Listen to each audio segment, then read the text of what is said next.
In the forgotten corners of Chicago, 11-year-old Lily endures the shadows of abuse at the hands of her stepfather Frank, while her mother stands paralyzed by fear and economic dependence. When a chance encounter on a snow-laden Christmas Eve brings wealthy businessman Alexander Harrington into Lily's life, everything changes as he intervenes to end her nightmare and offers her sanctuary in his home. Now, as winter melts into spring, two broken souls must navigate the delicate journey of healing together. Lily learning to trust again, and Alexander confronting the ghosts of his own tragic past, as they discover that sometimes family is found in the most unexpected places. Before we begin, write in the comments where you're listening to our stories from. Subscribe to our channel, it's free, and you can always change your mind. Enjoy the story. A small girl shivers in the December cold, her worn sneakers barely protecting her feet from the icy sidewalk. As her stepfather's grip tightens painfully around her wrist, she watches the neighbor's curtains twitch and close until a sleek black car stops at the curb. The man who steps out doesn't raise his voice, but his quiet words change everything. That's enough.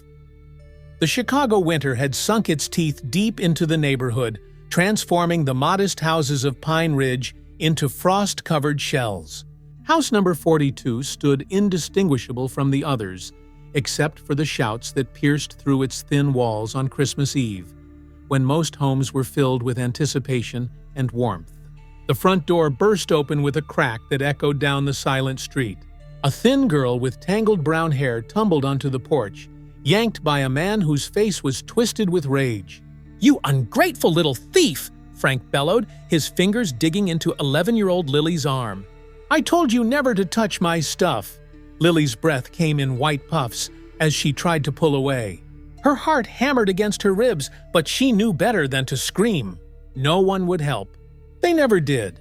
"I wasn't stealing," she whispered, her voice carried away by the wind. "I just wanted to find Mom's music box." She said, "I don't care what your worthless mother said." Frank shook her so hard her teeth rattled. "That junk is gone. Everything in this house belongs to me now." In the doorway, Lily's mother Sarah stood frozen, one hand gripping the doorframe. For a moment her eyes met Lily's, a flash of recognition, of fear, of shame, before dropping to the ground. She retreated further into the shadows of the hallway, her shoulders hunched in surrender. "Mom," Lily mouthed, but Sarah turned away, making herself small, invisible. Frank yanked Lily off the porch steps. She stumbled, her knee scraping against the icy concrete. The cold burned through her thin leggings, but the physical pain barely registered compared to the knife twist of her mother's abandonment. The neighbors' silhouettes appeared briefly behind curtains before lights clicked off one by one. Mrs. Wilson next door, who had once given Lily cookies. Mr.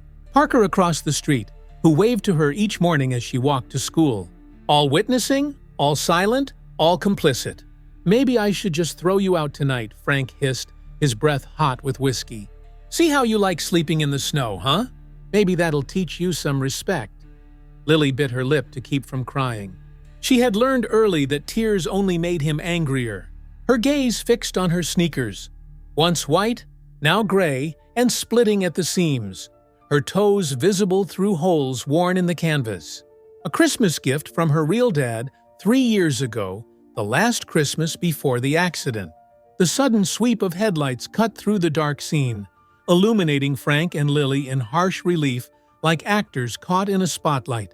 A sleek black SUV pulled up to the curb, its engine purring with restrained power. The neighborhood rarely saw vehicles this expensive. They seemed to belong to another world entirely. The driver's door opened and a tall man stepped out. He moved with unhurried confidence, his charcoal overcoat and polished leather shoes marking him as someone who commanded attention rather than demanded it.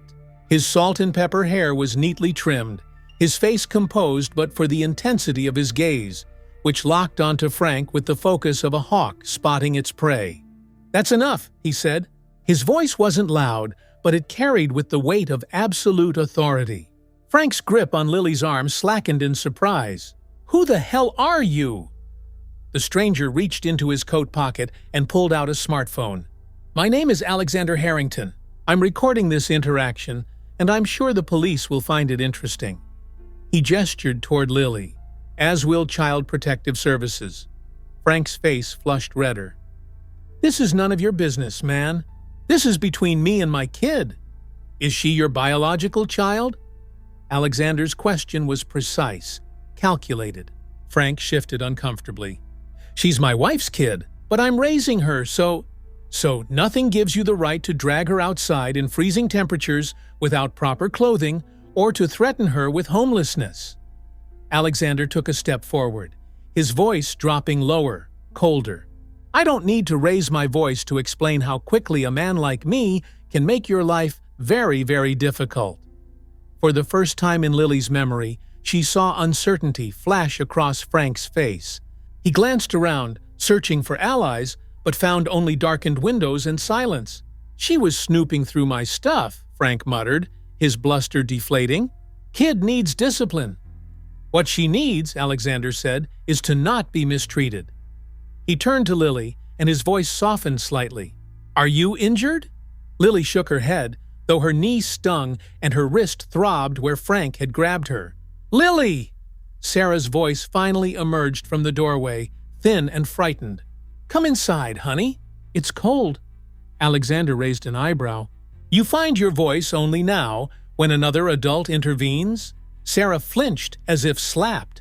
Frank tugged Lily back toward the house. "We're done here. Go back to your fancy car and mind your own business." "Actually," Alexander said, holding up his phone, "I've already contacted the authorities. They're on their way." It wasn't clear if he was bluffing, but the effect was instantaneous.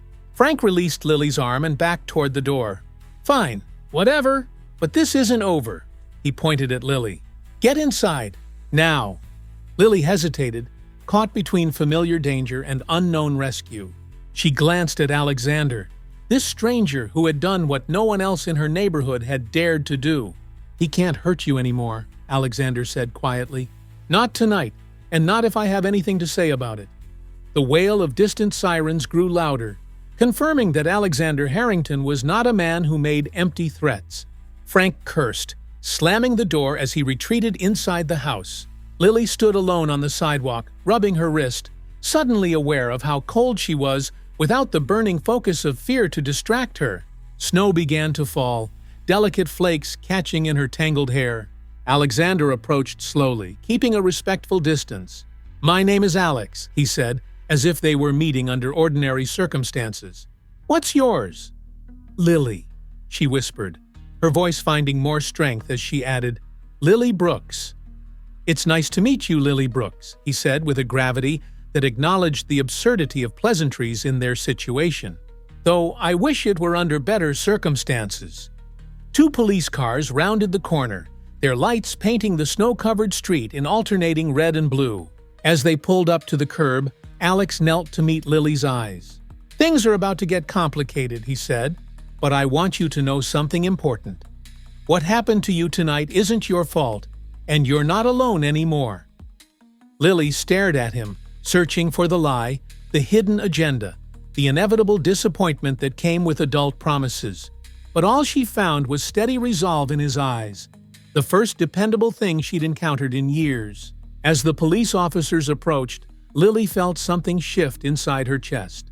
Not hope exactly, she'd learned to be careful with hope, but perhaps its quieter, more cautious cousin, possibility. The night stretched ahead, full of questions without answers. But for the first time in a long time, Lily stood facing the unknown with someone at her side who wasn't afraid to say, "Enough." The police station hummed with fluorescent efficiency, a stark contrast to the chaos of the night. Lily sat on a plastic chair, her legs dangling inches from the floor, clutching a paper cup of hot chocolate that a kind-faced officer had given her. The sweetness tasted foreign on her tongue, a luxury rarely allowed in Frank's house, where even asking for seconds at dinner could trigger his rage. Across the room, Alexander Harrington spoke in low tones with a detective and a woman who had introduced herself as Mrs. Patel from Child Protective Services. Their eyes occasionally darted toward Lily, then away when she caught them looking. Adults always thought children couldn't understand what was happening, but Lily had become fluent in the language of worried glances and hushed conversations. Her mother had been brought in separately and was being questioned in another room. Frank had been arrested. Temporarily, Lily knew. He'd been taken away before, only to return home the next day, his anger compressed into something denser, more dangerous. "Lily? Mrs. Patel approached, her clipboard clutched to her chest like a shield. "We need to figure out where you'll stay tonight." The unspoken question hung in the air. Who would take her? Lily had no relatives nearby. Her father's parents lived in Florida but hadn't spoken to her mother since the funeral. Her mother's family was scattered and distant, existing mainly as names mentioned in rare, nostalgic moments. "I have a proposition," Alexander said, stepping forward. He handed Mrs. Patel a business card. "I can provide emergency temporary housing." Mrs. Patel's eyebrows rose as she read the card. "Mr. Harrington, while we appreciate your concern, there are protocols." "I'm aware." His voice remained level but firm. "I've worked with your department before. My late wife was on the board of the Children's Crisis Center. I have all the necessary clearances for emergency foster placement." Lily's head snapped up. Foster placement? The words conjured images from stories whispered between kids at school. Overcrowded homes, strangers' rules, belongings stuffed into trash bags. But Alexander wasn't suggesting that, was he? He was offering his own home. To her, a girl he'd met hours ago on a snowy sidewalk. "Mrs." Patel hesitated, then nodded. "Let me make some calls." As she walked away, Alexander sat in the chair beside Lily, leaving a respectful space between them. "I should have discussed this with you first," he said.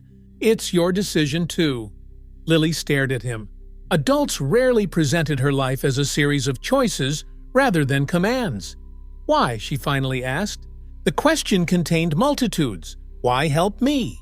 Why care? Why bother? Alexander considered this, his eyes focused on some middle distance. "Because 20 years ago I saw something similar happen to a child, and I drove past." He met her gaze directly. "I've regretted it ever since." His honesty caught her off guard. There was no saccharine sentiment, no claim of heroism, just a simple acknowledgement of a human failing he didn't want to repeat. "It would just be temporary," he continued, "until they can contact your family or find a suitable placement. My house is large, and you'd have your own space." Lily traced the rim of her paper cup with one finger. The alternative was a night in an emergency shelter, followed by placement with strangers who took in foster children for reasons ranging from compassion to the monthly stipend. "Okay," she whispered. Alexander nodded once, a gesture of respect rather than victory. 2 hours later, after forms were signed and background checks verified, Lily found herself in the passenger seat of Alexander's SUV. Her belongings, the ones she'd managed to grab during a supervised 10-minute visit to the house while Frank glowered from the living room under police supervision, fit into a single backpack. The most precious item was tucked safely inside. A small worn teddy bear named Captain, once brown, now a faded tan, with one eye missing and stuffing escaping from a tear in his side. Captain had been her father's gift on her 7th birthday, the last one before the car accident that took him away forever. "Are you warm enough?" Alexander asked as they drove through the empty streets. Christmas lights blurred through the window, reminding Lily of the holiday she'd been trying to forget. She nodded, sinking deeper into the heated leather seat. The car smelled of pine and something else. Clean, expensive, unfamiliar. They left the neighborhood behind, crossing invisible boundaries into parts of the city Lily had only glimpsed from the bus window. The houses grew larger, spaced farther apart, set back from the street behind wrought iron gates and tall hedges. Finally, Alexander turned into a driveway that curved through winter-bare trees before revealing a large house built of stone and glass. "Home," he said simply, pressing a button on the dashboard. Gates swung open silently, and they proceeded up the drive. Lily's stomach clenched with anxiety. The house looked like something from a magazine. the kind of place where children weren't allowed to touch anything or make noise. Alexander parked in front of the main entrance and turned to her. "This might feel overwhelming," he said, his perception startling her again. "But it's just a house. Things can be replaced. People can't." Inside, the foyer opened to high ceilings and a sweeping staircase. Warm light spilled from recessed fixtures, illuminating wooden floors and walls lined with bookshelves. It was beautiful, but not cold. Lived in, with books left open on tables and a jacket draped over a chair. "Let me show you where you'll stay," Alexander said, leading her upstairs.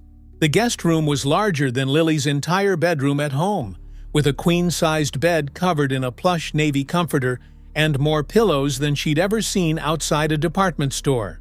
A bathroom connected to it, her own bathroom, with fluffy towels and bottles of soap that looked too fancy to use.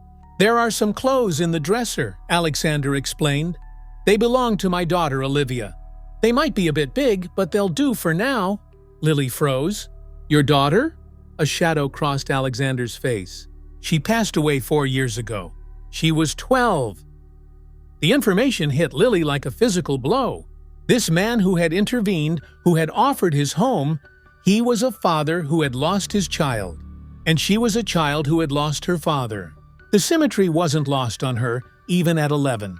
"I'm sorry," she whispered. Alexander nodded, accepting her condolences with quiet dignity. "The kitchen is downstairs if you're hungry. Feel free to explore or rest if you prefer. This space is yours for as long as you need it." After he left, Lily stood in the center of the room, her backpack clutched to her chest. Slowly, she set it on the bed and unzipped it. Captain tumbled out, his one remaining button eye seeming to survey the luxurious surroundings with the same disbelief she felt. "We're not in Kansas anymore, Captain," she whispered, the quote from her father's favorite movie bringing tears to her eyes for the first time that night. She changed into pajamas from the dresser. Soft cotton printed with stars, slightly large but infinitely better than sleeping in her clothes. The bathroom mirror reflected a girl she barely recognized. Tangled hair, shadows under her eyes, a bruise forming on her wrist where Frank had grabbed her. When she emerged, a tray sat outside her door. A bowl of soup, warm bread, and a mug of tea with honey. A note in neat handwriting read, "In case you're hungry. Sleep well." A Lily carried the tray inside, settling cross-legged on the bed. The soup was chicken noodle, but unlike any she'd had before. Rich broth, vegetables cut into perfect cubes, tender chicken. She ate slowly, savoring each spoonful, allowing herself to acknowledge how hungry she was. When the bowl was empty, she placed the tray back in the hallway and climbed into bed, pulling Captain close. The mattress yielded beneath her, conforming to her small body like a gentle embrace. The house was quiet. No shouting, no slamming doors. No need to stay alert for approaching footsteps. For the first time in years, Lily felt the tension begin to leave her muscles. She wasn't naive enough to believe this salvation was permanent. Tomorrow would bring questions, decisions, the grinding machinery of a system she'd been taught to fear. But tonight, in this moment, she was safe. As sleep began to claim her, Lily curled protectively around Captain, whispering into his tattered fur, "He stopped, Dad." Someone finally stopped. The moon cast silver light through the window, illuminating the sleeping child and her worn teddy bear. Two survivors adrift in an unexpected sanctuary, their future uncertain, but their present, for once, secure. Downstairs, Alexander Harrington sat in his study, a glass of untouched whiskey on the desk beside him. On the wall hung a photograph of a smiling girl with his eyes and her mother's laugh, frozen in time at 12 years old. He gazed at it for a long moment before picking up his phone and dialing a familiar number. "James," he said when his lawyer answered, "I need you to clear your schedule tomorrow. We have work to do." In 2 different rooms of the same house, a man who had lost too much and a girl who had never had enough contemplated the strange twist of fate that had brought them together on a snowy Christmas Eve, each privately wondering if redemption might be possible, and what form it might take if it was.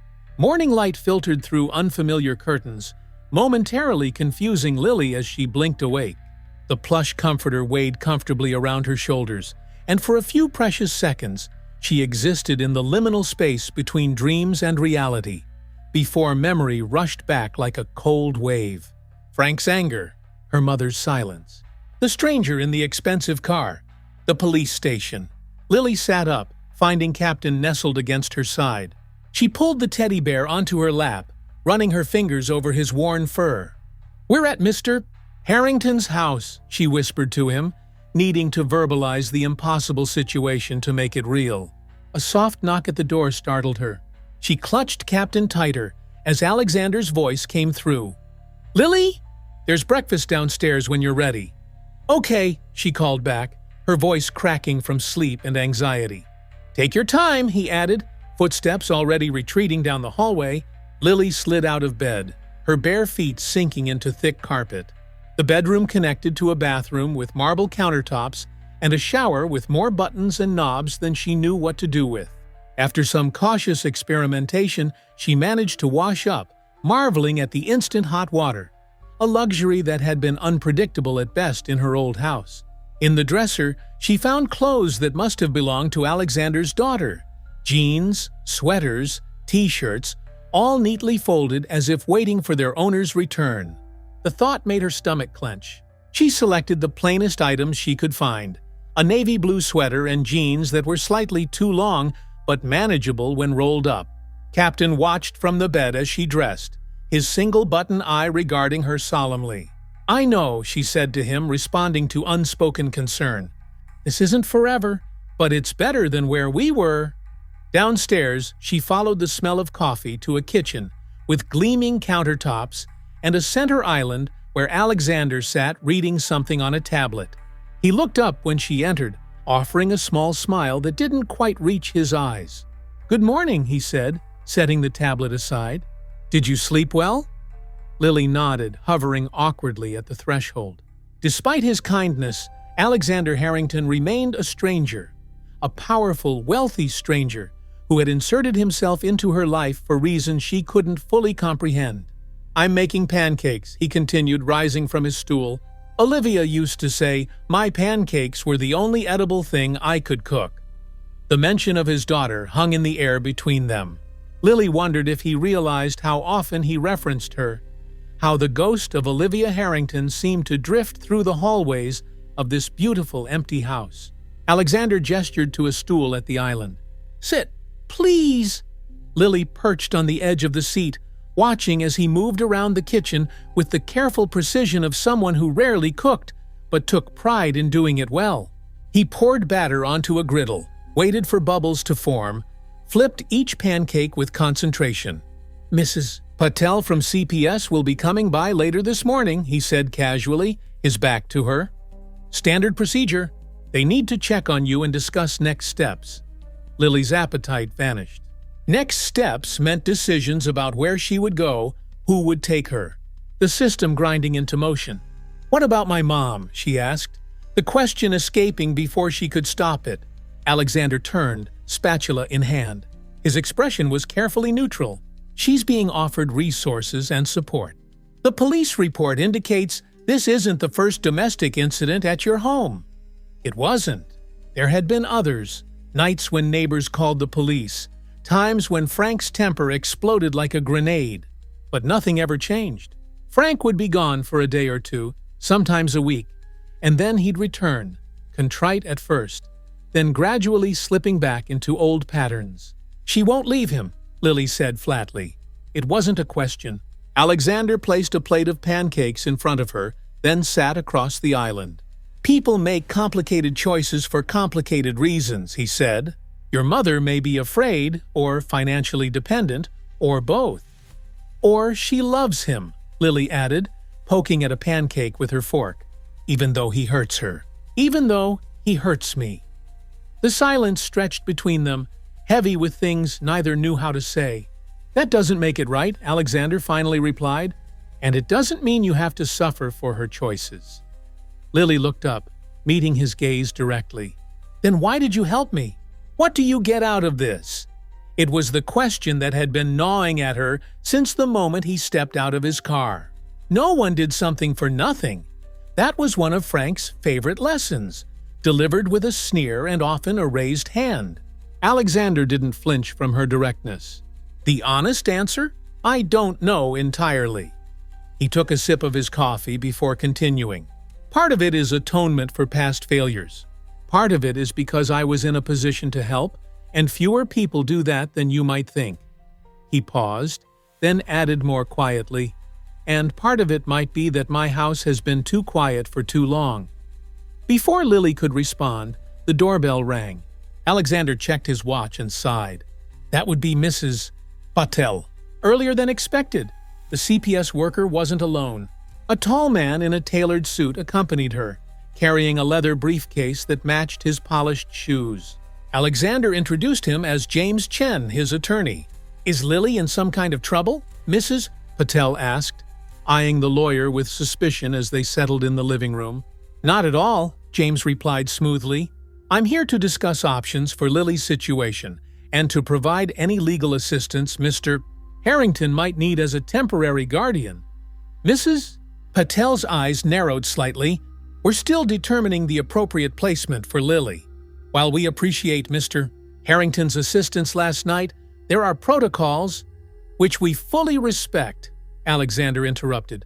But I want to ensure Lily's best interests are at the forefront of any decisions. Lily sat on the edge of a leather armchair, feeling like a prop in a play, where everyone knew their lines except her. Captain was upstairs, and she wished desperately that she'd brought him down with her. Mrs. Patel turned to her with a practiced smile. Lily, how are you feeling today? Are you comfortable here? Yes, Lily said, the word barely audible. Have you been able to contact your mother? Lily shook her head. I don't have a phone. Frank had taken her old one after she'd texted a friend about one of his outbursts. Mrs.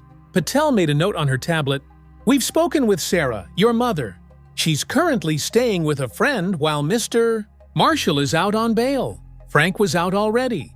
The knowledge settled in Lily's stomach like a stone. She's expressed concern for your well-being, but feels unable to provide a stable environment at present. Mrs. Patel continued, her clinical tone belying the heartbreak contained in her words. Lily's mother had essentially chosen Frank over her own daughter. What happens to me now? Lily asked, her voice steadier than she felt. We're exploring options.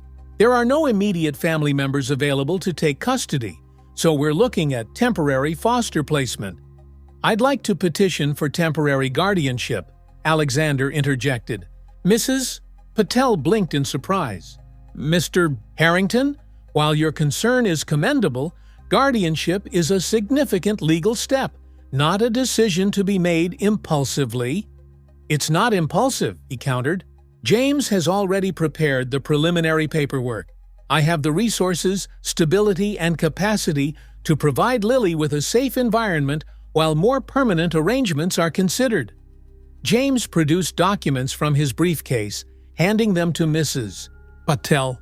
You'll find all the necessary background checks, financial disclosures, and character references included. Mr. Harrington has served as a court-appointed special advocate for children in the system for over 8 years. This was news to Lily. She stared at Alexander, trying to reconcile this information with the reserved, grief-shadowed man she'd observed. Mrs. Patel flipped through the papers, her expression unreadable. This is unusually thorough for an emergency request. Alexander doesn't do anything halfway, James said with a slight smile. Mrs. Patel turned to Lily. How would you feel about staying with Mr. Harrington for the time being? All eyes turned to her. Lily swallowed hard, looking from Mrs. Patel's professional concern to James's polite interest to Alexander's carefully blank expression. I'd like to stay, she said finally. The house was strange, and Alexander was still largely a mystery. But the alternative, being placed with strangers who might be worse than Frank, being shuttled through a system notorious for failing the children it was meant to protect, terrified her more. Mrs. Patel nodded slowly. I'll need to conduct a home inspection and interview Mr. Harrington more thoroughly. And this would be temporary, with regular check-ins and evaluations. Of course, Alexander agreed. As the adults discussed logistics, Lily slipped from her chair and wandered to the large picture window overlooking the back garden. Snow covered the ground in a pristine blanket, unmarked by footprints or disturbances. A stone bench stood beneath a bare maple tree, and beyond it, the edge of what looked like a small frozen pond. She pressed her fingertips against the cold glass, watching her breath create a small circle of fog. Behind her, decisions were being made, papers signed, her future arranged in legal terminology she couldn't fully grasp. Yet for the first time in years, she felt something like hope, fragile and tenuous, but present. After Mrs. Patel completed her inspection and left with promises to return soon, Alexander found Lily still at the window. "Are you all right?" he asked, keeping a respectful distance. Lily nodded, not turning from the view. "Did you really mean it? About wanting me to stay?" "I did," he said simply. "Because of Olivia?" The question hung between them, too direct to ignore. Lily heard him take a deep breath. "Partly," he admitted, "but not in the way you might think. I'm not looking for a replacement daughter, Lily. Olivia is irreplaceable." "Then why?" Alexander moved to stand beside her at the window, his gaze following hers to the snow-covered garden.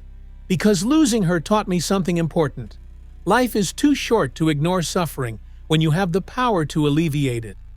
He turned to her then, his expression solemn. "I'm not trying to save you because you remind me of her. I'm trying to save you because no one saved her, and I have to live with that knowledge every day." The stark honesty of his words caught Lily off guard. Adults usually spoke to her in platitudes and deflections. Alexander Harrington spoke to her as if her understanding mattered. "What happened to her?" Lily asked softly. Alexander's face tightened almost imperceptibly. "Another time, perhaps," he said, the gentle refusal clear in his tone. He gestured toward the garden. "Would you like to go outside? There's a pair of ice skates in the mudroom that might fit you." The subject change was obvious but not unkind. Lily recognized that some wounds were too deep to probe, even as she carried similar ones herself. "Maybe later," she said. "I'm still pretty tired." Alexander nodded, understanding passing between them, an acknowledgement that they were both traversing unfamiliar territory, both carrying burdens too heavy for casual conversation. "I need to make some calls," he said. "Make yourself at home. There are books in the library if you'd like to read, and the kitchen is always open." After he left, Lily returned to her room. Captain waited on the bed, his threadbare presence a comforting constant in a world of shifting variables. She picked him up, examining the loose threads where his arm connected to his body, the missing button eye, the tear along his side where stuffing threatened to escape. "Oh, we're both kind of a mess, aren't we?" she whispered to the bear. "But we're still here." She rummaged through her backpack until she found what she was looking for. A small sewing kit her father had given her years ago, one of the few possessions she'd managed to keep hidden from Frank's rampages. The needle was slightly rusty and the thread selection limited, but it would do. With careful, inexpert stitches, Lily began to repair Captain's wounded side. Each stitch was an act of defiance against entropy, against loss, against the belief that broken things stayed broken forever. Later that afternoon, Alexander knocked on her door. When she opened it, he seemed momentarily startled to find her cross-legged on the floor, surrounded by spools of thread, Captain partially repaired in her lap. "You sew," he said, the observation oddly affecting him. Lily shrugged. "Not very well, but Captain needed fixing." Alexander's gaze lingered on the teddy bear. "Olivia had a stuffed elephant named Ellie. I used to repair it whenever an ear came loose or a seam split." He hesitated, then added, "I still have her sewing basket. It's more comprehensive than what you're working with. Would you like to use it?" The offer felt significant. A small piece of his daughter's life extended to her. Lily nodded. When he returned with the basket, he set it beside her rather than handing it over, as if even this transfer required careful handling of memory.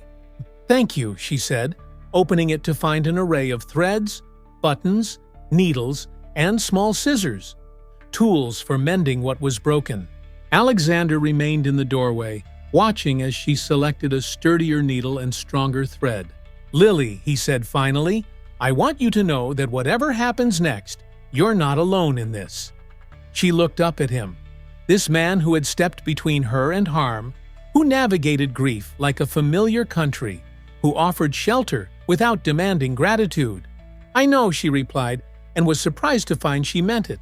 Alexander nodded once, accepting her words as the significant concession they were. "Dinner in an hour," he said. "I'm ordering pizza. Any preferences?" "Anything but pineapple," she said, the small flash of normalcy feeling like a gift. A hint of a smile crossed his face. "On that, we agree completely." After he left, Lily returned to her mending, each stitch bringing Captain, and perhaps herself, a little closer to wholeness. Outside, snow began to fall again, adding another layer to the pristine whiteness covering the garden. The world beyond the window seemed impossibly vast and uncertain. But here, in this moment, with needle and thread in hand, Lily found herself focusing on what could be fixed, rather than what was irrevocably broken. It wasn't healing, not yet, but it was, perhaps, the beginning of something like repair. January arrived with bitter winds that rattled the windows of Alexander's home. Lily had been there for just over a week, existing in a strange limbo of temporary permanence. Her room, for she had begun to think of it as hers, remained pristine despite her presence, as if she were afraid to leave evidence of herself behind. Snow blanketed the city, transforming Chicago into a landscape of white, punctuated by the dark silhouettes of bare trees. From her window, Lily could see the frozen pond in Alexander's backyard, its surface gleaming like polished silver in the winter sunlight. "Have you ever ice skated?" Alexander asked one morning over breakfast. They had fallen into a routine. He made coffee and toast, sometimes pancakes on weekends, while Lily set the table and poured orange juice into glasses that felt too delicate for her small hands. She shook her head. "Mom was going to teach me once, but—" The sentence trailed off. "But Frank happened. But money got tight. But promises dissolved like sugar in hot water." Alexander nodded, understanding the unspoken. "The pond is solid enough now. I could teach you if you'd like." The offer hung in the air between them. In their week together, Alexander had been unfailingly kind, but also careful, maintaining a respectful distance as if aware that too much attention might overwhelm her. This was the first direct invitation to do something together beyond the necessities of cohabitation.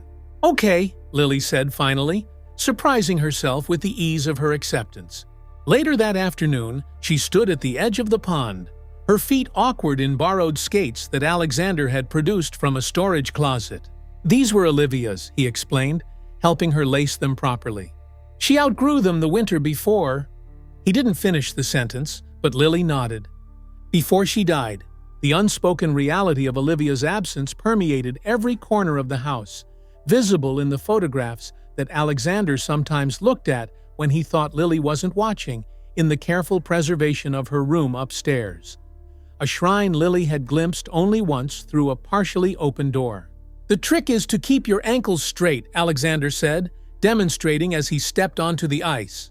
His movements were fluid, confident without being showy. "And don't look down at your feet. Look ahead where you want to go." Lily wobbled as she followed him onto the ice, her arms outstretched like wings. Alexander skated backward, facing her, his hands extended but not touching her. "I'm going to fall," she predicted, her voice tight with anxiety. "Probably," he agreed, surprising her. "Most people do when they're learning. The important part isn't avoiding falls, it's learning how to get back up." Lily took a tentative glide forward, then another. For a brief, exhilarating moment, she was moving across the ice under her own power. Then her left skate skidded sideways and she tumbled, landing hard on her hip. Alexander was beside her immediately, kneeling on the ice. "Are you all right?" Lily nodded, embarrassment burning her cheeks hotter than the cold could redden them. In Frank's house, failure of any kind was met with scorn or punishment.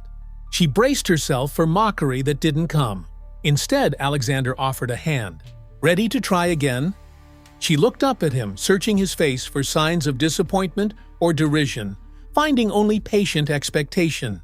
After a moment, she placed her gloved hand in his and allowed him to help her up. "I'll probably just fall again," she warned. "Probably," he agreed again, the ghost of a smile touching his lips. "But you'll fall a little less each time, until eventually you don't fall at all." They continued like this for nearly an hour, Lily attempting to skate, sometimes managing several strides before toppling, Alexander skating nearby, close enough to assist, but far enough to allow her the dignity of her own attempts. By the end, her jeans were damp at the knees and her muscles ached, but she could make it halfway across the pond without falling. "That's enough for today," Alexander said as the winter sun began to sink toward the horizon. "You're a quick learner." The compliment, delivered without fanfare, warmed something inside Lily that had grown cold long before winter arrived. Inside, Alexander made hot chocolate, the real kind, with milk heated on the stove and dark chocolate melted into it. Not the powdered mix Frank sometimes allowed when he was in a rare, generous mood. They sat in the kitchen, cradling mugs between cold, stiffened fingers. "Did Olivia like skating?" Lily asked, the question slipping out before she could reconsider. Alexander's hands tightened fractionally around his mug. "She did. She was quite good at it, actually. She wanted to take lessons, maybe compete someday." Lily nodded, watching him carefully. Adults, in her experience, had two ways of handling painful subjects: explosive anger or absolute silence. Alexander exhibited neither. Instead, he seemed to carry his grief with him like a familiar weight, heavy but balanced. "What happened to her?" Lily asked again, the question she'd been curious about since her arrival. This time, Alexander didn't deflect. He set his mug down and met her gaze. "Leukemia, a particularly aggressive form. She was diagnosed when she was 10. We thought she'd beaten it after the first round of treatment, but it came back." Lily's throat tightened. "I'm sorry." "So am I," he said simply. There was no bitterness in his voice, just a profound sorrow that seemed to have weathered into something quieter over time. "My dad died in a car accident," Lily offered after a moment, the reciprocal sharing of loss feeling appropriate. "He was driving home from work in a snowstorm. His car hit black ice on the highway." Alexander nodded, acknowledging her pain with the same respect she'd shown for his. "And your mother married Frank after that?" "About a year later. He was nice at first. He brought me presents and took Mom out to dinner." Lily stared into her cocoa, watching the tiny marshmallows Alexander had added slowly dissolve. Then they got married and he changed. Or maybe he just stopped pretending. "People often reveal their true selves over time," Alexander said. "Some improve with knowing. Others deteriorate." A comfortable silence settled between them, the shared understanding of loss creating a bridge neither had expected to find. The ringing of the doorbell broke the moment. Alexander frowned, checking his watch. "I'm not expecting anyone." He rose and went to answer the door. Lily remained at the kitchen island, but she could hear voices from the foyer. Alexander's measured tones contrasted with a woman's higher, more agitated ones. "Have a right to see her," the woman was saying. "She's my daughter." Lily's mug clattered against the countertop. "Mom." She slid off the stool and moved toward the hallway, hovering just out of sight. Alexander stood in the doorway, his posture straight but not threatening, effectively blocking Sarah Brooks from entering. "Mrs. Marshall, I understand your concern, but this isn't an appropriate time. There are legal proceedings in place." "I don't care about legal proceedings," Sarah's voice cracked. "I need to see Lily. I need to explain." "Explain what? Exactly?" Alexander's voice remained calm, but had taken on a harder edge. "Why you allowed your husband to abuse your daughter? Why you stood by while he dragged her into the snow?" "You don't understand," Sarah said, her voice dropping to something closer to a plea. "Frank isn't. He's not himself when he gets like that. And he's getting help now, I promise. Anger management classes. Therapy?" "I'm glad to hear it," Alexander replied. "But that doesn't change what happened, or the fact that you chose to stay with him rather than protect your daughter." Lily stepped into the hallway then, unable to remain hidden any longer. "Mom!" Sarah's head snapped up, her eyes, the same hazel as Lily's, widening at the sight of her daughter. She looked thinner than Lily remembered, her blonde hair limp around a face pale with stress. "Lily," she breathed. "Baby, are you okay? Are they treating you all right here?" The concern in her voice sounded genuine, which made it all the more confusing. How could someone care and not care at the same time? How could love and neglect coexist in the same person? "I'm fine," Lily said, the words inadequate but true. She was fine, better than fine, really. She was safe, fed, warm, respected. All the things she should have been in her own home. Alexander glanced between mother and daughter, his expression unreadable. "Perhaps a few minutes in the living room would be acceptable," he conceded, "but I'll need to be present, given the current legal situation." Sarah nodded rapidly, stepping inside when Alexander moved aside. Snow melted from her boots onto the hardwood floor, creating small puddles she didn't seem to notice. In the living room, Sarah perched on the edge of the sofa, while Lily took an armchair, drawing her knees up to her chest in an unconsciously defensive posture. Alexander remained standing, a silent guardian by the doorway. "You look good," Sarah said, her eyes drinking in Lily's appearance. "Healthy. Mr. Harrington takes good care of me," Lily replied, the implicit accusation hanging between them. Sarah flinched. "Lily, I know you're angry with me. You have every right to be. But you have to understand, Frank, he's sick. He needs help, not abandonment. What about what I need?" The question burst from Lily with surprising force. "I needed someone to protect me. I needed you to choose me." Tears welled in Sarah's eyes. "It's not that simple, baby. We need Frank. His job, his insurance. Without him, we'd have nothing. No house, no health care, no security." "I'd rather have nothing than be afraid all the time," Lily said, the truth of it solidifying as she spoke. "I'd rather live in a car than watch him hurt you or wait for him to hurt me again." Sarah's shoulders slumped. "You don't understand what it's like to be responsible for everything, to have no options." "Mrs. Marshall," Alexander interrupted quietly, "I'm sure you didn't come here to make Lily feel guilty for being safe." Sarah's gaze snapped to him, a flash of resentment crossing her features. "No, of course not." She turned back to Lily, reaching into her purse to extract a small, battered envelope. I brought this for you. It was your father's. I found it while I was packing some things." Enjoying our stories? Don't forget to hit that subscribe button so you won't miss any of our upcoming content. Now let's get back to our story. Lily took the envelope with trembling fingers. Inside was a photograph she'd never seen before. Her father sitting on a park bench, a much younger Lily, maybe 4 years old, perched on his lap, both laughing at something beyond the frame. "I thought you might want it," Sarah said softly. "I know how much you miss him."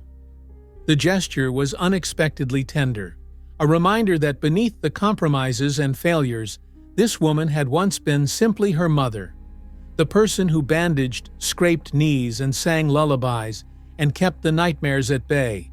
"Thank you," Lily whispered, carefully returning the photo to its envelope.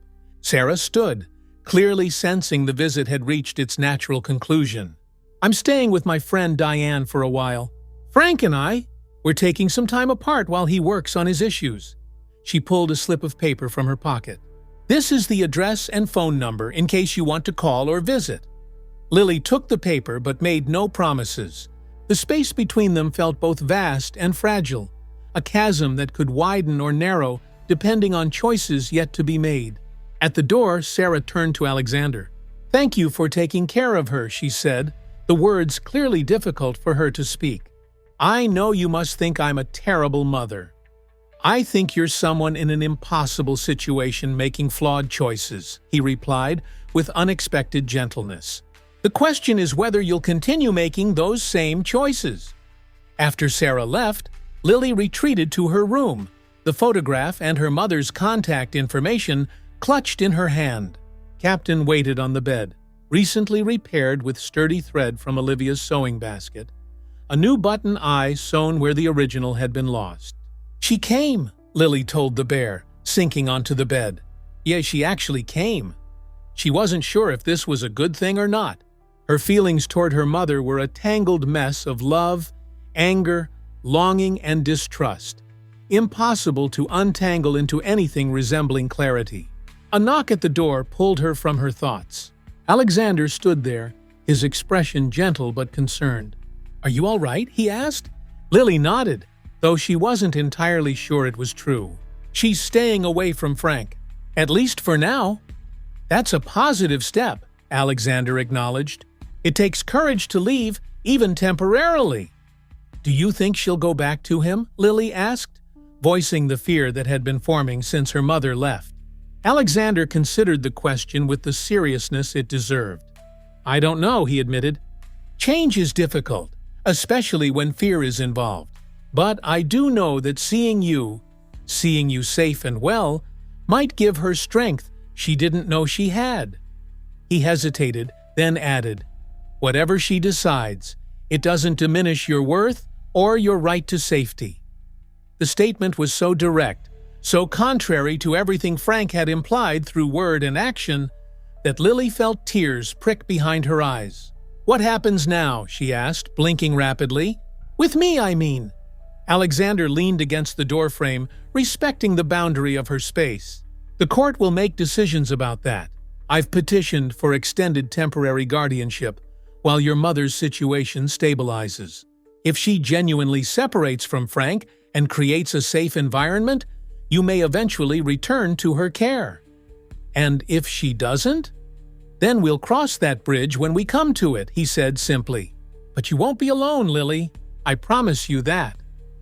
Later that evening, as snow began to fall again outside her window, Lily placed the photograph of her father on the nightstand where she could see it from her bed. Beside it, she propped Captain, his new button eye gleaming in the soft light of the bedside lamp. For the first time since her arrival, she unpacked her backpack completely, arranging her few possessions on the dresser. A dog-eared copy of The Secret Garden her father had read to her, a small seashell from a long-ago beach trip, the sewing kit now supplemented with supplies from Olivia's basket. It wasn't much, barely enough to suggest habitation rather than visitation, but it was a beginning. A tentative step toward believing that this sanctuary might last longer than the brief reprieves between Frank's rages. Downstairs, Alexander sat in his study, phone pressed to his ear as he spoke with James Chen about the legal complexities of the situation. Outside, the wind picked up, driving snow against the windows in a rhythm like impatient fingers demanding entry. But inside, in a house that had been too quiet for too long, a fragile peace had begun to take root. Not the silence of absence, but the hushed expectancy of possibility. Two broken people brought together by chance and crisis, learning day by day that some forms of damage might not be permanent after all. Trust, like ice skating, would come with practice, a series of tentative advances, inevitable falls, and the courage to rise and try again. Neither Lily nor Alexander was naive enough to believe in easy healing or magical transformations. But as January's darkness enfolded the house, a small, steady light had been kindled. Not enough to banish all shadows, but sufficient to illuminate the next careful step forward. February arrived with unexpected warmth. Not in the weather, which remained stubbornly frigid, but in the gradual thawing of reserve between Lily and Alexander. Small rituals had developed, breakfast preparations in companionable silence, skating lessons on weekends when the ice was firm, evenings spent reading in the library, each absorbed in their own book, but taking comfort in the other's presence. The first major change came on a Wednesday morning when Alexander appeared at breakfast, looking unusually hesitant. "I've been thinking," he began, setting a folder on the kitchen island between them. "You've been out of school for almost 2 months now." Lily tensed. School had been a complicated place even before Frank's escalating behavior had made attendance sporadic. Being the kid with worn clothes and incomplete homework had placed her firmly on the social margins. "There's a small private academy not far from here," Alexander continued, opening the folder to reveal a brochure emblazoned with the words Lakeside Academy, above a photograph of a red brick building surrounded by snow-dusted pines. They focus on individualized education and have experience with students who need flexibility. Lily picked up the brochure, studying the images of small classes and what looked like a science lab. "It's probably expensive," she said, the words automatic after years of hearing Frank's complaints about money. "That's not something you need to worry about," Alexander replied gently. "If you're interested, we could visit tomorrow." Their admissions director said they could accommodate a mid-year transfer. The prospect of returning to school, a new school with new people and expectations, sent anxiety coursing through her. But beneath it lay a surprising undercurrent of anticipation. In the weeks since Christmas, her world had contracted to the boundaries of Alexander's property. As safe as it felt, she sometimes caught herself longing for more. Would they know, she asked, her voice smaller than she intended. About everything? Alexander understood the question behind the question. The administration would be aware of your guardianship situation in general terms, but it wouldn't be common knowledge, and you wouldn't be required to discuss it with anyone. Lily nodded, considering. "Could I think about it?" "Of course," he said. "It's entirely your decision." But it wasn't. Not really. Lily knew that her education wasn't optional, and while Alexander framed it as a choice, the true decision was only which school, not whether to attend one. Still, the consideration he showed by involving her in the process felt significant. That afternoon, while Alexander was on a conference call in his study, Lily sat cross-legged on her bed, with Captain propped against the pillows, as if consulting with him about this new development. "It might be okay," she told the bear, absently smoothing his fur. At least no one there would know about Frank or about the night Mr. Harrington found us." Her gaze drifted to the window, where tree branches swayed in the winter wind. Icicles hung from the eaves, catching the afternoon light, transforming from transparent to radiant gold. Beyond the garden wall lay a world she'd been insulated from since Christmas. A world of other children, of teachers, of social complexities she'd never navigated well. "I'd have to explain why I live with Mr. Harrington," she continued, talking through her concerns. "People would ask questions." A soft knock interrupted her thoughts. Lily looked up to find Mrs. Patel standing in the doorway, her tablet tucked under one arm. "I hope I'm not intruding," the social worker said. "Mr. Harrington mentioned you might be upstairs." These visits had become routine over the past weeks, Mrs. Patel arriving every few days to check on Lily's welfare, to update her on the legal proceedings, and to evaluate Alexander's guardianship. Initially anxious about these inspections, Lily had gradually come to see them as just another aspect of her new reality. "I was just thinking," Lily explained, shifting to make room as Mrs. Patel settled on the edge of the bed. "About returning to school," the woman guessed with surprising accuracy. Lily nodded. "Oh, we're—" Harrington showed me a brochure for Lakeside Academy. Mrs. Patel smiled. "It's an excellent school. Very supportive environment." "How do you know about it?" "We've placed other children there in similar circumstances," Mrs. Patel explained. "Their faculty is trained to work with students who've experienced disruption or trauma." The clinical term, trauma, hung in the air between them. Lily had never thought of herself as traumatized. Scared, yes. Angry, certainly. But trauma seemed like something bigger, something that happened to characters in books or victims on television. "I'm not," she began, then stopped, unsure how to articulate the objection forming in her mind. Mrs. Patel's expression softened. "Trauma isn't just about violent events or major disasters, Lily. Sometimes it's about living with constant fear or uncertainty, about not knowing if today will be safe or dangerous." Lily looked down at her hands, at the small half-moon scars on her palms from digging her nails in whenever Frank shouted, a technique she'd developed to keep from crying in front of him. "I didn't think anyone noticed," she admitted quietly. "Children are remarkably adaptable," Mrs. Patel said. "You learn to function, to go through the motions, to present a face to the world that won't invite more trouble." but that doesn't mean you're not affected.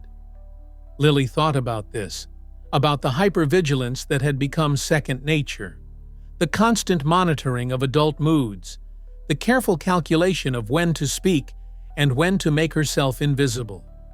The way she still flinched at sudden movements nearly a month after leaving Frank's house. Would the other kids know, she asked, that I'm different? Everyone is different, Lily. Everyone carries something. Mrs. Patel gestured toward Captain. May I? After Lily nodded, Mrs. Patel gently picked up the teddy bear, examining the careful stitching that had repaired his various injuries. This bear has been through a lot, but he's still here, still whole, despite his scars. She returned him to Lily's lap. The same is true for you. The comparison was simplistic but oddly comforting. Lily hugged Captain close, inhaling the familiar scent of worn fabric and the faint lavender of the dryer sheets Alexander used. I spoke with your mother yesterday, Mrs. Patel said, changing the subject with professional smoothness. Lily's head snapped up. How is she? She's still staying with her friend Diane. She's found a part-time job at a bookstore and has been attending a support group for women in difficult relationships. The information was delivered neutrally, but Lily could detect an undertone of cautious approval in Mrs. Patel's voice. Since her mother's visit 3 weeks ago, there had been 2 phone calls. Awkward, stilted conversations, punctuated by long silences, neither knew how to fill. Sarah had mentioned the job, but not the support group. Is she? Lily hesitated, afraid to voice the hope that had begun to form. Is she really going to leave him? Mrs. Patel's expression grew careful. She's taking positive steps, but recovery from abusive relationships is rarely linear. There are often setbacks, moments of doubt or fear. The important thing is that she's actively seeking help now. Not a yes then, but not a no either. Lily nodded, understanding the precarious balance between encouragement and false promises. And Frank? She asked, the name still difficult to say aloud in this house where she'd never heard it shouted in anger. Mr. Marshall has been complying with court orders to attend anger management and substance abuse treatment, Mrs. Patel replied. The restraining order remains in effect, preventing him from contacting you directly. Relief washed through Lily, followed immediately by a complicated guilt. Despite everything, a small part of her still felt responsible for fracturing her family. A notion Frank had cultivated carefully, blaming her for his outbursts, for her mother's unhappiness, for the financial strain of raising a child who wasn't biologically his. It's not your fault, Mrs. Patel said, as if reading her thoughts. None of this is your responsibility to fix. After Mrs. Patel left, Lily remained on her bed, Captain beside her, the Lakeside Academy brochure open on her lap. The school looked nothing like the overcrowded public school she'd attended sporadically for the past 3 years. Its classrooms were bright and airy, its playground surrounded by trees rather than chain-link fence. When Alexander checked on her before dinner, she had made her decision. I'd like to visit the school, she said, looking up from the brochure. If that's okay. The smile that crossed his face, brief but genuine, warmed something inside her that had been cold for too long. I'll arrange it for tomorrow afternoon, he said. Dinner that night was Thai food, delivered from a restaurant Alexander mentioned was one of Olivia's favorites.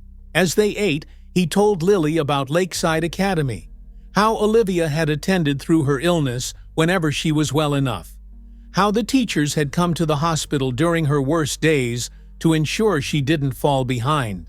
They were kind to her, he said, pushing rice around his plate. And to me, they understood that education isn't just about academics. It's about belonging somewhere, having a place in the world beyond home.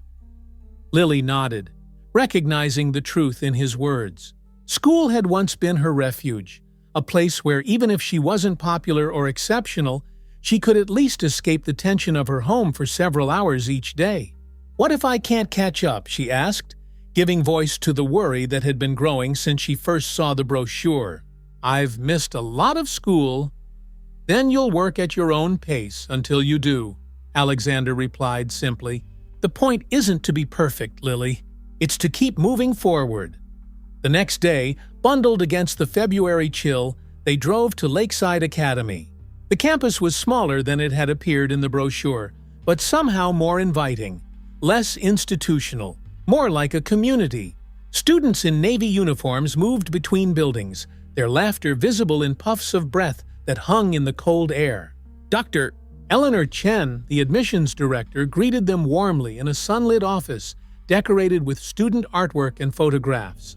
She was a slight woman with silver-streaked black hair and quick, intelligent eyes that assessed Lily without making her feel scrutinized. Alexander mentioned, "You might have some questions," she said, addressing Lily directly, rather than speaking to Alexander about her. A small courtesy that didn't go unnoticed. "I've been out of school for a while," Lily admitted. "I'm probably behind," Dr. Chen nodded, as if this were a perfectly reasonable concern rather than a shameful confession. "We'll need to do some assessments to determine where you are academically, but our curriculum is designed to accommodate different paces and learning styles."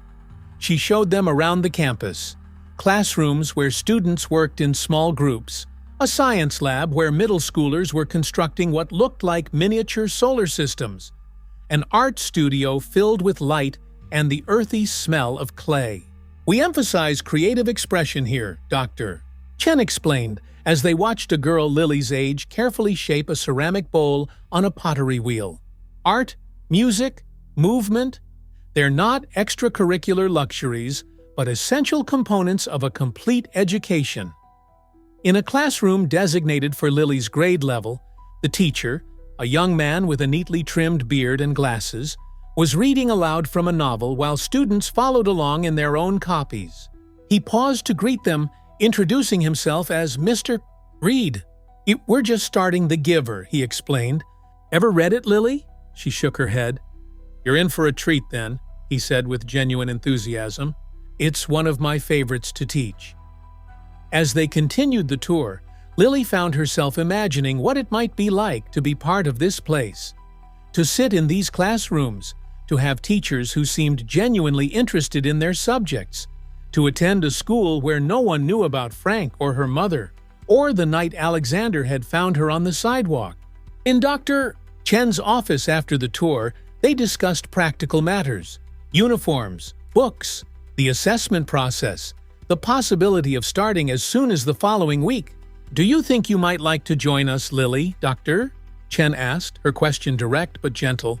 Lily glanced at Alexander, who had been quietly attentive throughout the tour, offering neither pressure nor guidance, simply present, allowing her to form her own impressions.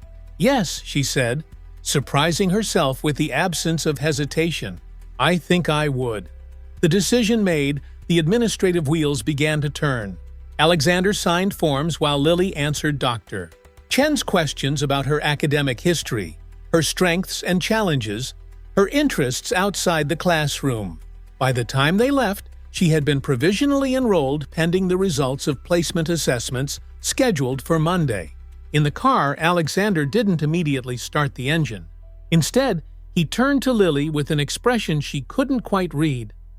"Thank you," he said. Lily blinked, confused. For what?" "For being willing to try something new, for trusting that this might be good for you."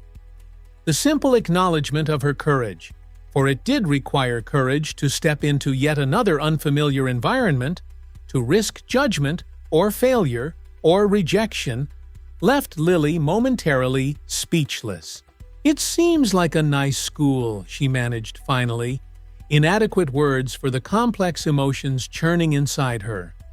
Anxiety tinged with anticipation, fear overshadowed by the fragile hope that had begun to take root since Christmas. Alexander nodded, accepting her understatement with the understanding that had become characteristic of their interactions. "It is," he agreed, "and I think you'll do well there."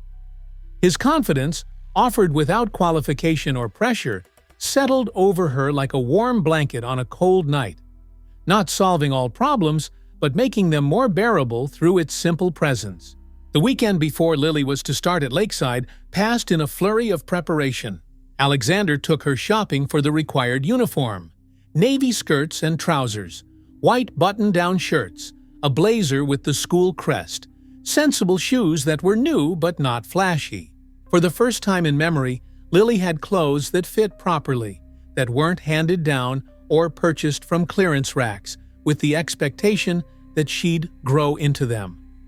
On Sunday evening, as she laid out her uniform for the morning, she realized that Captain, who had been her constant companion since her arrival, couldn't accompany her to Lakeside. The thought of leaving him behind, of facing this new challenge without his silent support, sent a wave of anxiety through her that was both embarrassing and undeniable. A knock at her door interrupted her thoughts. Alexander stood there, holding a small box wrapped in simple blue paper. "A small gift," he explained, extending it toward her. "For your first day tomorrow." Lily took the box with surprise. Other than necessities, clothes, school supplies, toiletries, Alexander had bought her nothing that could be construed as a gift, as if aware that excessive generosity might make her uncomfortable. She unwrapped it carefully to find a leather-bound journal, its cover soft and supple beneath her fingers. Opening it revealed cream-colored pages and clipped to the inside cover a sleek pen that gleamed in the room's soft light. "I thought you might want to record your thoughts," Alexander said. "New beginnings are worth remembering." The gift was perfect in its simplicity, acknowledging the significance of tomorrow without overwhelming her with extravagance. "Thank you," she said, running her fingers over the smooth leather. "It's beautiful." Alexander nodded, his smile small but genuine. "Get some rest," he said. "Tomorrow is a big day." After he left, Lily sat on her bed, the journal open beside her. Captain watched from his place on the pillow as she uncapped the pen and began to write. February 12th. Tomorrow I start at Lakeside Academy. I'm nervous, but also a little excited. Mr. Harrington, Alexander, seems to think I'll do well there. I'm not sure, but I want to try. Sometimes I still feel like I'm waiting to go back to my old life, but other times I wonder if maybe this is my life now. Not just temporary. Not just until Mom figures things out, or Frank changes, or whatever is supposed to happen next. Alexander gave me this journal tonight. It's the nicest thing I've ever owned. He doesn't make a big deal about giving me things, which is good because it would make me feel weird. But he notices what I need, sometimes before I know I need it. Captain can't come to school with me, but maybe that's okay. Maybe I'm ready to be brave without him. Just for a few hours. She paused, pen hovering over the page, uncertain how to end this first entry. Finally, she added, "I'm still scared sometimes, but not all the time anymore." That feels like progress. Outside her window, snow began to fall again, large flakes drifting past the glass like silent messengers from a gentler world. Downstairs, she could hear Alexander moving about in the kitchen, the quiet domesticity of his presence a steady counterpoint to the uncertainty of tomorrow. Lily closed the journal and set it on her nightstand, ready for whatever the morning might bring, not with boundless optimism, but with the cautious hope of someone who has begun to believe that some storms, at least, eventually pass. In the quiet house, as Chicago's winter wrapped itself around them like a familiar cloak, two wounded souls prepared for sleep, each carrying their separate griefs, each learning day by day that healing, like the seasons, advances by almost imperceptible degrees until suddenly, unexpectedly, one notices the first fragile blooms of spring pushing through the snow. Spring came gradually to Chicago, not in a single dramatic transformation, but in a series of small surrenders by winter. The snow retreated from Alexander's garden, revealing crocus shoots pushing through the softening earth. The pond, where Lily had learned to skate months before, thawed at the edges, its center holding out against the warming air as if reluctant to admit the changing season. 3 months had passed since Lily's first day at Lakeside Academy. The initial terror of being the new student had faded into a routine that, while not always easy, had become familiar. A life marked by predictable rhythms and absent of the constant vigilance that had characterized her years with Frank.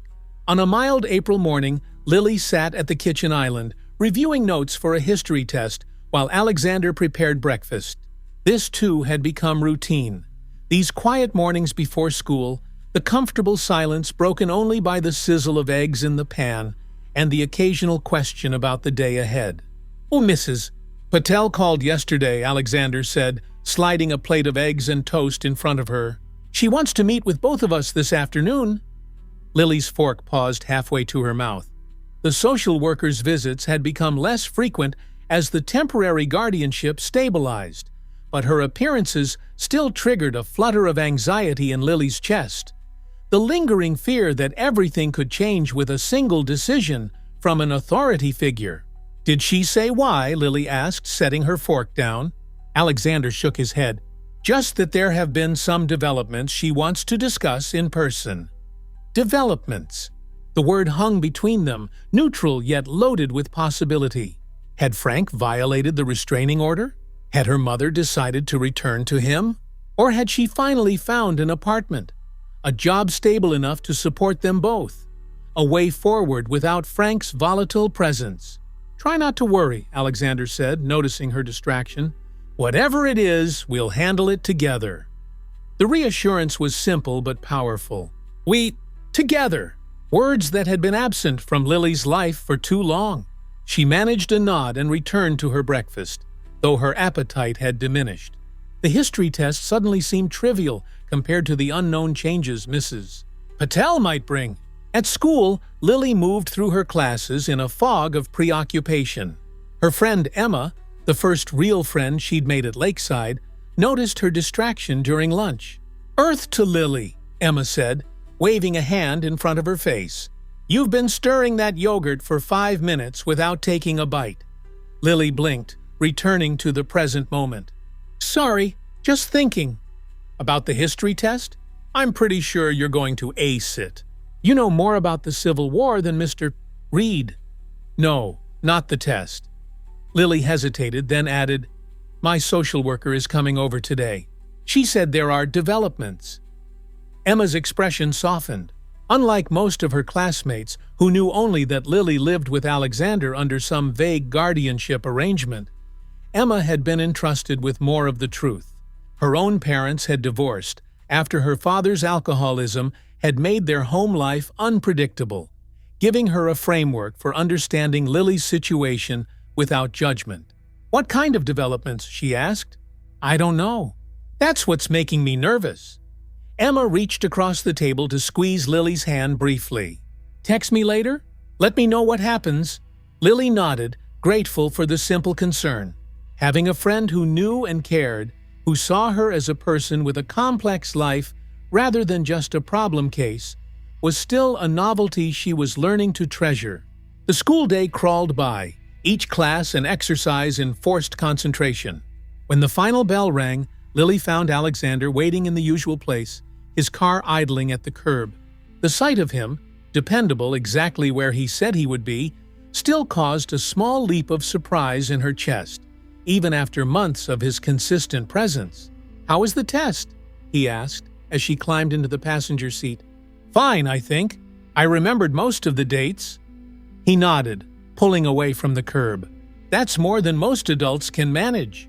The drive home was quiet, both of them preoccupied with thoughts of the meeting ahead. When they arrived, Mrs. Patel's car was already in the driveway, its government plates a reminder of the official nature of their relationship. The social worker waited in the living room, her ever-present tablet on her lap, and a folder beside her on the sofa. She smiled when they entered, but Lily had learned to read the professional masks adults wore. This was her neutral smile, revealing nothing of the news she carried. "Thank you both for meeting on such short notice," Mrs. Patel began after they were seated. "As I mentioned to Alexander, there have been some developments in your case, Lily." Lily's hands tightened around Captain, whom she'd retrieved from her room before joining the adults. The teddy bear, now well repaired and somewhat less threadbare after months of gentle handling, remained her talisman in moments of uncertainty. Mrs. Patel opened her folder. "I've been in regular contact with your mother, as you know. She's maintained separation from Mr. Marshall for over 3 months now. She's completed a domestic violence awareness program, has been attending therapy twice weekly, and has secured full-time employment at a bookstore with benefits. These were all positive signs, evidence of the stability her mother had been working toward. Lily felt a complex mixture of pride, hope, and trepidation rise within her. Additionally, Mrs. Patel continued, she's found an apartment in a safe neighborhood not far from her workplace. It's a 2-bedroom unit in a secure building, and she's furnished it appropriately for herself and a child. The implication was clear. Sarah Brooks was preparing for Lily's return. The home they'd left behind, the house Frank still occupied, was no longer their destination. Alexander sat very still beside Lily, his expression carefully controlled. Only the slight tension in his shoulders revealed the impact of Mrs. Patel's words. "What about Frank?" Lily asked, her voice smaller than she intended. "Mr. Marshall has completed his court-mandated anger management program," Mrs. Patel replied. "However, your mother has filed for divorce. The proceedings are underway, and she's been granted a permanent restraining order against him." The news should have been entirely positive. Her mother had done everything right, separated from Frank, sought help, found stability, taken legal steps to ensure their safety. This was what Lily had hoped for in those early days after Christmas, when the possibility of returning to a home without Frank's looming presence had seemed like an impossible dream. Yet instead of relief, Lily felt a growing knot of anxiety in her stomach. She glanced at Alexander, whose gaze was fixed on the coffee table between them, his expression unreadable. "Given these positive developments," Mrs. Patel continued, her voice gentle but firm, "the court is considering returning custody to your mother. The transition would be gradual, with supervised visits increasing in frequency and duration over the next few weeks." The room seemed to tilt slightly, the familiar surroundings suddenly precarious. Lily had known this was a possibility. Alexander himself had explained from the beginning that the arrangement was temporary, a safe harbor until her mother could create a stable environment.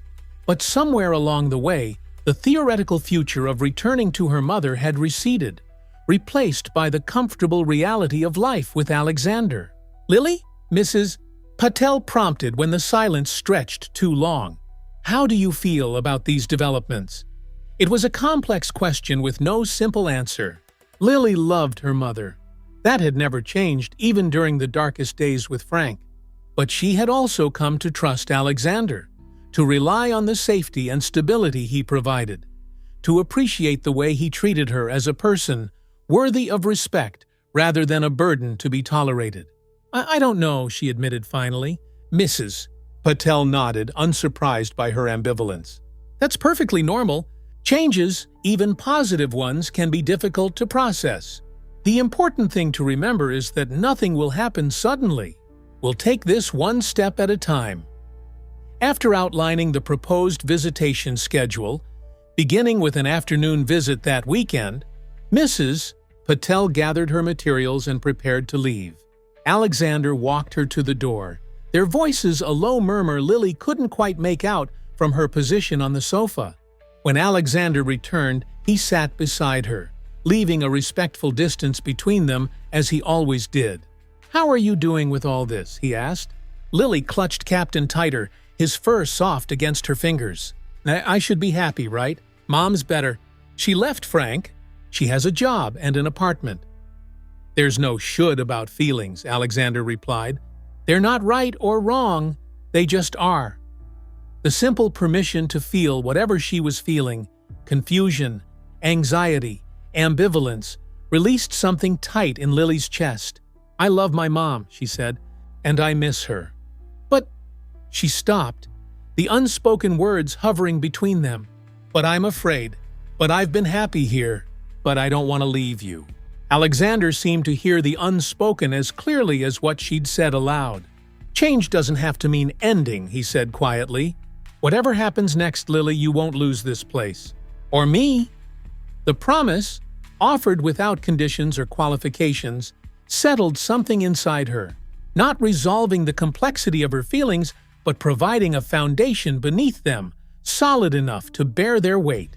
The first visit with her mother took place that Saturday. Alexander drove Lily to a park near Sarah's new apartment, where Mrs. Patel waited with her mother on a bench near a playground. The early spring sunshine illuminated Sarah's face, revealing changes Lily hadn't noticed during their brief, awkward meetings at the CPS office. Her mother looked younger somehow. The perpetual tension around her eyes softened, her posture straighter, as if relieved of an invisible burden. "Lily," Sarah said, rising as they approached. She didn't rush forward to embrace her daughter, respecting the distance Lily maintained. "Thank you for coming." They walked through the park, Sarah pointing out elements of the neighborhood. The library where she'd gotten a card for Lily. The ice cream shop she remembered Lily loving when she was younger. The short route to the middle school she might attend in the fall.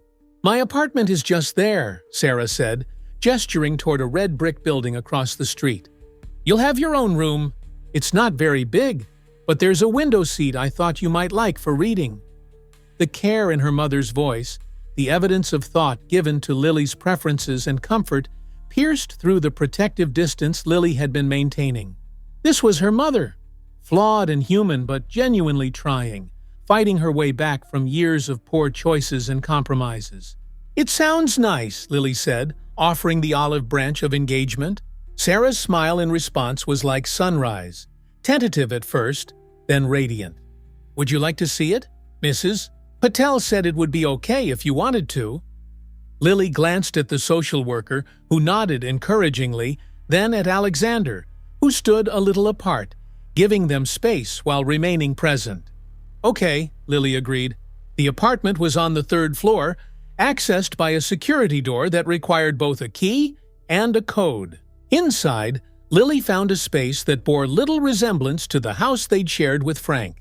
It was smaller but brighter, with windows that welcomed the spring light and walls freshly painted in warm, cheerful colors. "This is your room," Sarah said, opening a door to reveal a modestly sized bedroom with the promised window seat, a twin bed covered with a quilt in shades of blue and purple, and a desk beneath a bulletin board waiting to be filled with mementos and reminders. "I wasn't sure what you'd want to bring from before," Sarah explained, a shadow crossing her face. "But we can get whatever you need." Lily moved to the window seat, testing it with her palm. It was padded with cushions in the same colors as the quilt, creating a cozy nook that did indeed seem perfect for reading. "It's nice," she said, meaning it. The room felt like a fresh start, unburdened by memories of Frank's rages or the constant tension of their old house. Sarah's relief was palpable. "I want things to be different this time, Lily. Better. I've been learning a lot in therapy about why I stayed with Frank, about the patterns I need to break."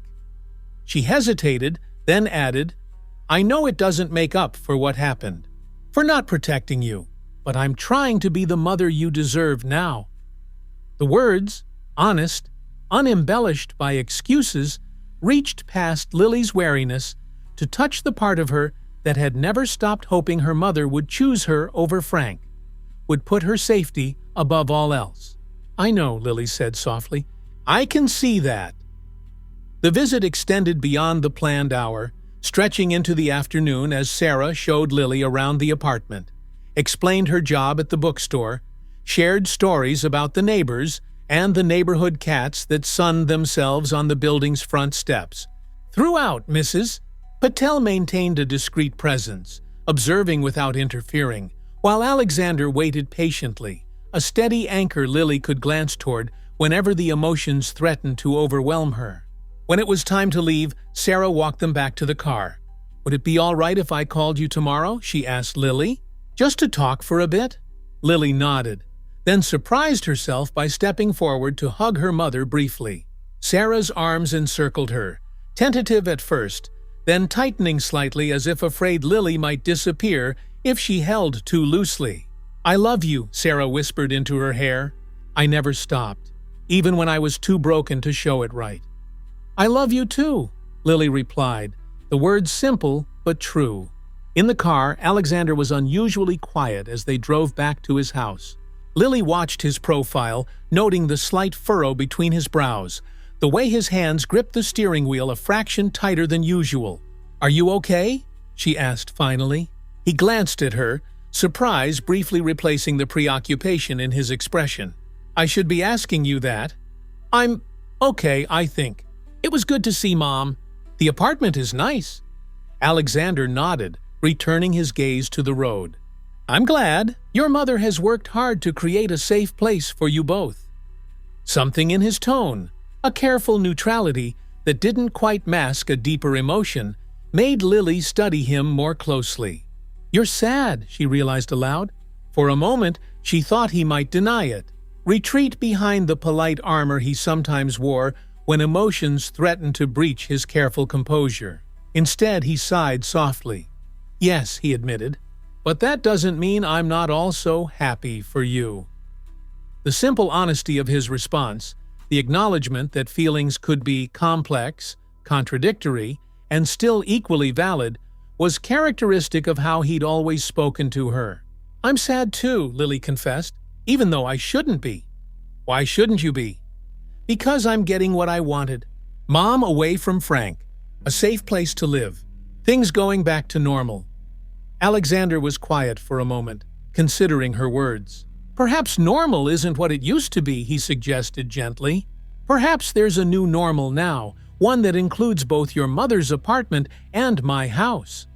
The possibility settled over Lily like a warm blanket, the idea that she could have both, that returning to her mother didn't mean losing Alexander or the stability he represented. "Would that be okay?" she asked. "If I still came to visit sometimes, even after I go live with Mom?" "More than okay," Alexander replied, the tension in his shoulders easing slightly. "It would be welcome." The following weeks brought a gradual shift in Lily's life, a careful rebalancing rather than an abrupt upheaval. Supervised visits with her mother extended to overnight stays on weekends. Sarah attended parent-teacher conferences at Lakeside, navigating the unfamiliar environment of private education with determined interest. Mrs. Patel monitored the transitions, making adjustments to the schedule as needed, always keeping Lily's comfort and security at the center of the process. Through it all, Alexander remained a steady presence. He drove Lily to visits with her mother, exchanged cordial greetings with Sarah, never once displaying resentment or possessiveness despite the obvious pain of watching Lily prepare for an eventual departure from his home. On a warm evening in late May, as spring nudged toward summer, Alexander found Lily in the garden, sitting on the stone bench beneath the maple tree. Captain rested in her lap, his worn fur glowing golden in the setting sun. "Mrs. Patel called," Alexander said, joining her on the bench. "The court has approved the transition plan. You'll move to your mother's apartment next weekend." Though they'd known this was coming, the concrete timeline made it suddenly, irrevocably real. Lily's fingers tightened around Captain as she processed the news. "It's the right decision," Alexander continued gently. "Your mother has met all the requirements, created a safe home, demonstrated her commitment to your well-being." "I know," Lily said, and she did know, had seen the evidence with her own eyes, had felt the change in her mother's presence, in the way she carried herself, in her newfound ability to speak directly about difficult subjects without flinching or deflecting. "But," Alexander prompted, hearing the unspoken reservation in her voice. Lily looked up at him, at the face that had become as familiar and comforting as Captain's worn fur. "But I'll miss this. Being here? With you?" Alexander's expression softened, the careful neutrality he maintained around the subject of her departure giving way to a more vulnerable honesty. "I'll miss you too, Lily, more than I can adequately express." The admission, simple, direct, without manipulation or pressure, typified everything about Alexander that had allowed Lily to heal during these months in his care. "But this isn't an ending," he continued, echoing what he'd told her weeks before. "It's a transition. Your mother and I have discussed an arrangement. Weekend visits, holiday time together, continued enrollment at Lakeside if you wish. This house will always be open to you." The knot of anxiety that had been tightening in Lily's chest began to loosen. "Really?" "Really," he confirmed. "Your mother understands what these months have meant to both of us. She's not trying to erase them or replace them, just add her own chapter to the story." Lily considered this, turning the idea over in her mind like a stone worn smooth by handling. Her mother and Alexander, so different in circumstance and experience, united in their concern for her well-being. It was a kind of miracle, really. This improbable alliance born from crisis and nurtured through months of careful rebuilding. "It's like having two homes instead of none," she said, the realization bringing with it a wave of unexpected gratitude. Alexander smiled, the expression reaching his eyes in a way it rarely did when they'd first met. "Exactly." They sat in companionable silence as the sun dipped lower, painting the garden in shades of amber and rose. Somewhere in the distance, birds called to one another, their evening songs carrying on the gentle breeze. "You saved me," Lily said finally, giving voice to the truth that had been growing within her since that snowy Christmas Eve. "Not just from Frank, from believing that's all there was." Alexander turned to her, his expression solemn. "It works both ways, you know. You saved me too, Lily, from the isolation of grief, from the mistake of believing I had nothing left to offer after Olivia died." The reciprocity of their healing, each helping the other find their way back from different forms of brokenness, had never been acknowledged so directly before. It hung between them now, a truth too profound for elaboration. "Captain and I should probably start packing," Lily said, after a moment, gesturing toward the teddy bear in her lap. "Though Mom says most of my stuff is new anyway, so there isn't that much to move." Alexander nodded, rising from the bench. "I have something for you before you go. A parting gift, though that's not quite the right term." Inside his study, he retrieved a small box from his desk drawer and handed it to Lily. Inside, nestled on a bed of tissue paper, lay a key on a simple silver chain. "To this house," he explained as she lifted it from the box. "So you can come whenever you need to, even if I'm not here to answer the door.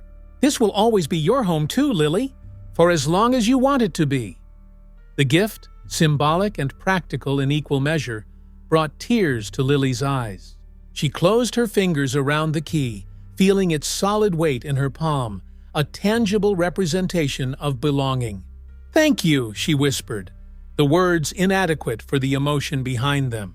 Alexander's hand rested briefly on her shoulder, the gesture communicating what words could not: understanding, acceptance, unconditional care.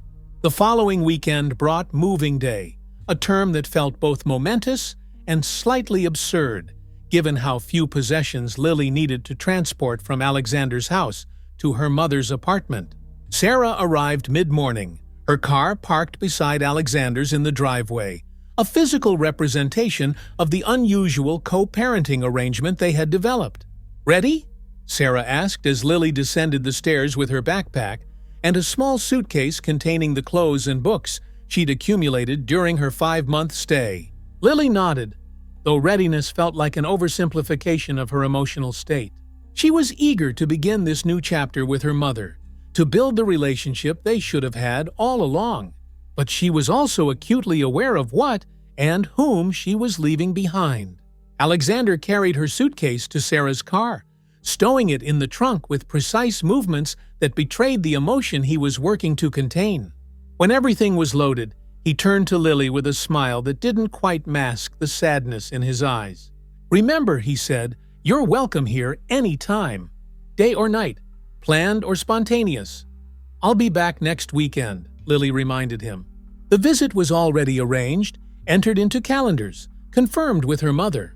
"And I'm still going to Lakeside, so you'll see me at drop-off sometimes."